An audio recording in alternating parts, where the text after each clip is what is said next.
right, hands up. Who's got questions? Who's got questions? Let's start right here with this gentleman. Hold on now. Don't violate Rule 2, brother. Stand up. There's the microphone. You're on, baby. Rich Higgins, Flemington, New Jersey. Yes, sir. Hey, Rich. Okay. I've lived in Flemington for 51 years. All I've seen is a slow gliding of what was once a self-sufficient downtown. The Berwyn Township is about half a mile apart, and they have two separate master plans, and it's been a disaster. Princeton did not have the same dysfunction as yours because they followed the one master plan, and eventually they were separate, even though they were separated. Is there a way to persuade the two municipalities to work together on one master plan? Thank you. Thank you, Rich. Here's the thing. I think we should even do better than that. I mean, let's take Flemington out of it for the moment. Let me lay it on myself. I live in Mendham Township in Morris County. Mendham Township has about 5,000 people. It's shaped like a horseshoe. Inside the horseshoe is Mendham Borough. Mendham Borough has about 5,000 people. We have two different police departments, two different fire companies, two different town administrators, two different police chiefs, two different CFOs. We got two of everything. It's like the Noah's Ark of municipalities, right? We got two of everything. And we pay for two of everything. In a town that's a total of 5,000 people each. We have two municipal libraries, two police stations. You know, if we want to take property taxes from increasing 1.7% a year to going backwards, we can't do this anymore, right? I live in Mendham Township, but I live on the border of Mendham Borough. For me, the Mendham Borough Police Department is closer to my house than the Mendham Township Police Department. So that before I had all the troopers living with me, when I actually if I needed somebody to come up there, and I called the police department, the logical thing would be Mendham Borough should come. Oh no, you're over that little border there, sir, so it's going to take a little longer to get Mendham Township to come. Now, the fact is we have to start at a minimum sharing these services, and planning is another one of those. Sharing these services among these like towns, and I think we should do much more of what Princeton just did, which was to merge the two towns. They've saved significant money, and there's no, listen, does the book in the Mendham Township Library read differently than the same book in the Mendham Borough Library? It's the same damn book, everybody. Does the librarian at Mendham Township, as wonderful, and I know her and talented as she is she like 100% better than the woman at the Mendham Borough Library? She is not. I mean, we're paying over and over and over again for this. And here's what happens too, is why I'm using my own town as an example. And my mayor hates when I do this because he doesn't like consolidation. That's because he used to be in the legislature, so he's not used to any efficiency at all.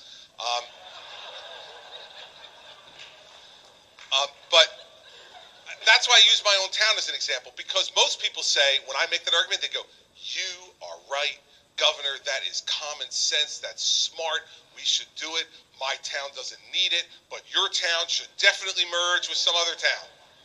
My town, of course, is unique and special and different and has a historical significance that is a part of the woven fabric of New Jersey, and we couldn't be compromised in any way to merge our planning, to merge our libraries, our police departments, our fire departments, or anything else, because we are just so unique.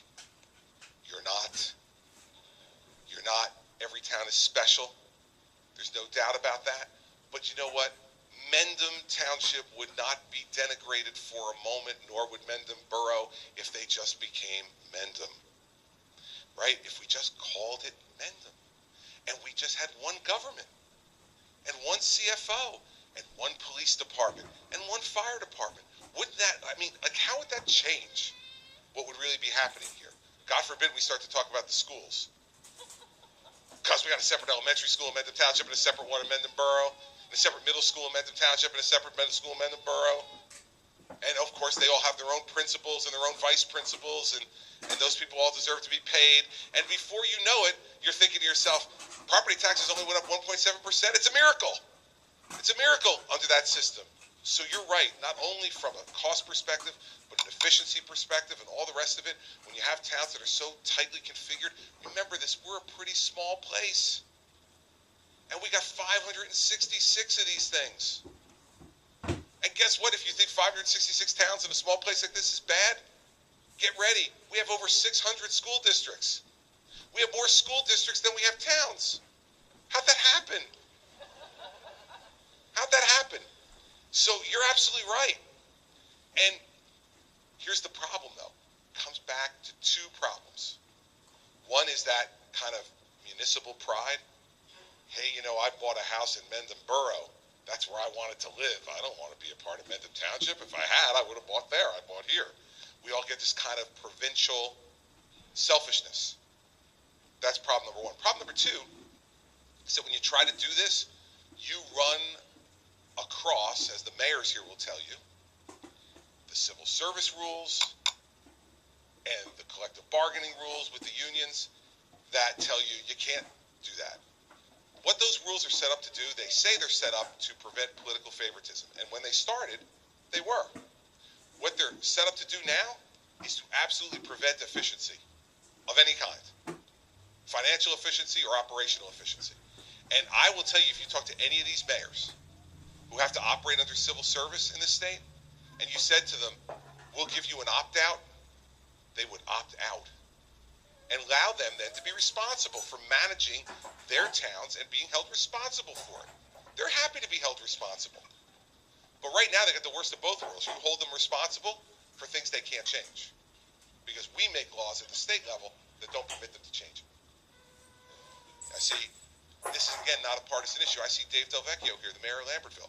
He's a good Democrat. He and I agree on some things. He is. We agree on some things, we disagree on other things. But let me tell you something. I would trust him to make these decisions because I've watched him work. We've worked with each other during crises when Lambertville was flooded and we had to deal with emergencies. I've worked with him in normal times on property tax caps and other things. This is not a partisan issue. It's a special interest issue that's different. And how does it become partisan after it's a special interest issue? Campaign money. That's the way it becomes partisan then. Because whoever the special interest donates to, they adopt their cause. Now it becomes their cause, even if it makes no sense. So you're absolutely right and put your finger on something that is the tip of the iceberg of a much bigger problem, which is if what we want to do is we've stopped the train from 100 miles an hour down to 20 on property taxes, if we now want to push it back and we want the quality of life in our towns to be better, those are the kind of things that you're talking about that we need to do. And we need to do it more broadly than just planning. We need to do it in planning also, but we need to do it in the way we manage these towns and how we employ people. Now, what this will mean ultimately is less people will be on the public payroll. Let me give you that admission right up front. Well, how else are we going to lower property taxes? By hiring more people. The more people you hire, you pay them their salary, you pay them their health benefits, you pay them their pension, and all of the other things that can cost them. You train them, you keep them up to date, you send them for specialized training. All those things cost money. That's why, I'm proud of the fact that at the state level, we have 6,000 fewer employees today than the day I took the oath of office in January of 2010. That's the way you keep costs down. So, it's a really good question, and it is the key question for us deciding on whether we want to become a more affordable state or whether we can. Because that's it, everybody. People cost money. And unless we're willing to give people the opportunity to run a government efficiently, we're never going to get to where we want to get to. So let's get to it. Let's see who we're going to do next.